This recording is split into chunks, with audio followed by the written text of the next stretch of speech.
Vous désirez que vos élèves utilisent les dictionnaires électroniques? Sachez que les Chromebooks vous offrent 3 façons de le faire.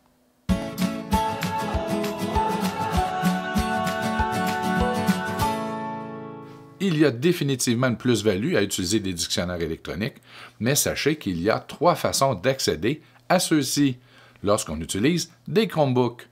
Donc, la première façon, qui est probablement la plus courante, c'est en contexte d'apprentissage. Dans un cours régulier, on veut que l'élève développe le réflexe d'aller consulter les dictionnaires.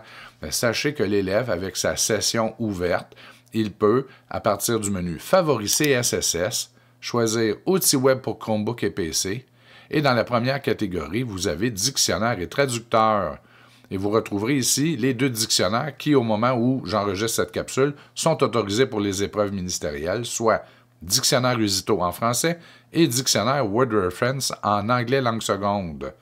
Donc, le chemin le plus rapide pour les élèves, en contexte d'apprentissage, Favoris CSSS, Outils web pour Chromebook et PC, Dictionnaire, et vous avez les 2 dictionnaires.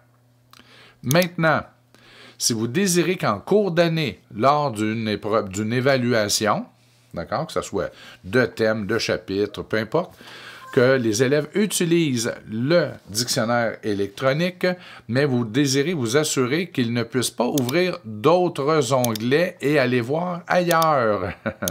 Donc, là aussi, c'est possible. Et voici comment procéder.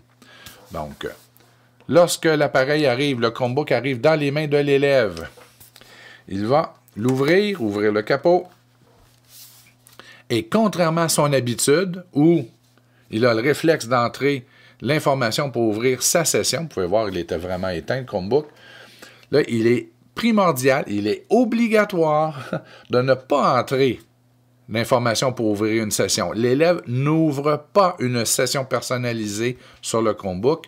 Si vous êtes en contexte d'évaluation, donc c'est votre examen d'étape, vous allez demander aux élèves, ou vous le faites à leur place, de cliquer sur le bouton « Application » au bas de l'écran.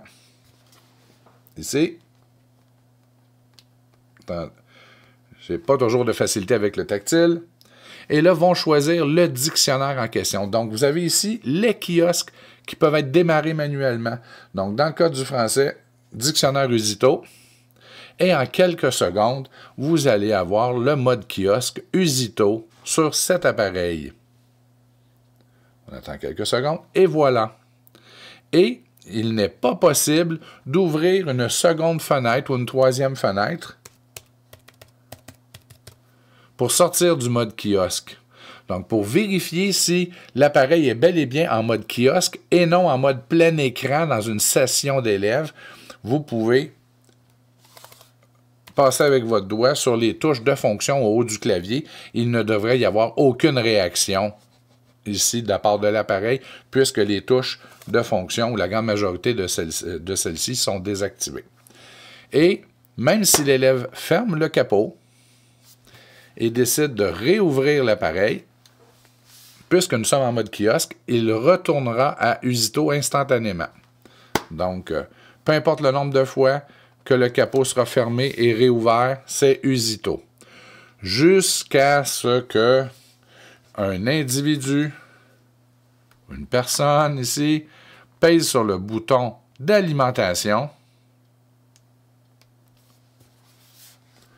choisisse éteindre, on attend, on ferme, on attend, on réouvre, et là, le Chromebook va redevenir à son mode normal où on va pouvoir entrer l'information et se brancher sur une session personnalisée. Donc, il faut bien comprendre qu'à la fin de l'épreuve, il est important sur tous les appareils, que ce soit fait par les élèves ou encore par le surveillant, la surveillante, que tous les appareils soient physiquement bien éteints à l'aide du bouton d'alimentation pour sortir du mode kiosque. Sinon, à la période suivante, un groupe pourrait ouvrir les Chromebooks et les Chromebooks seront captifs dans le mode kiosque et ils ne comprendront pas pourquoi. Donc, c'est la deuxième façon d'utiliser les kiosques, les dictionnaires électroniques, cette fois-ci en contexte d'évaluation pendant l'année. Et la troisième, c'est pour les épreuves ministérielles, à la fin de l'année, une fois que votre direction aura fait la demande pour que que les appareils soient bloqués en mode kiosque cette journée-là, donc la journée de l'épreuve, tous les appareils de l'école, tous les Chromebooks de l'école seront bloqués en mode kiosque. Automatiquement, c'est une opération centralisée. Mais ça, c'est uniquement valide pour les épreuves ministérielles concernées et c'est uniquement à la fin de l'année ou à la mi-année pour les classes ou les écoles qui ont un bain linguistique au primaire. Donc, les 3 façons d'utiliser le mode ou les dictionnaires, c'est soit par favoriser SSS en contexte d'apprentissage, en contexte d'évaluation en cours d'année ou pour les pratiques d'épreuve, c'est avec le mode kiosque que vous démarrez manuellement sur les appareils. Et à la fin de l'année, en épreuve ministérielle, alors ce sont tous les appareils qui sont automatiquement transformés en mode kiosque par le centre de service, mais la direction doit avoir fait la demande au préalable. Donc, bonne utilisation des dictionnaires électroniques et bonne épreuve.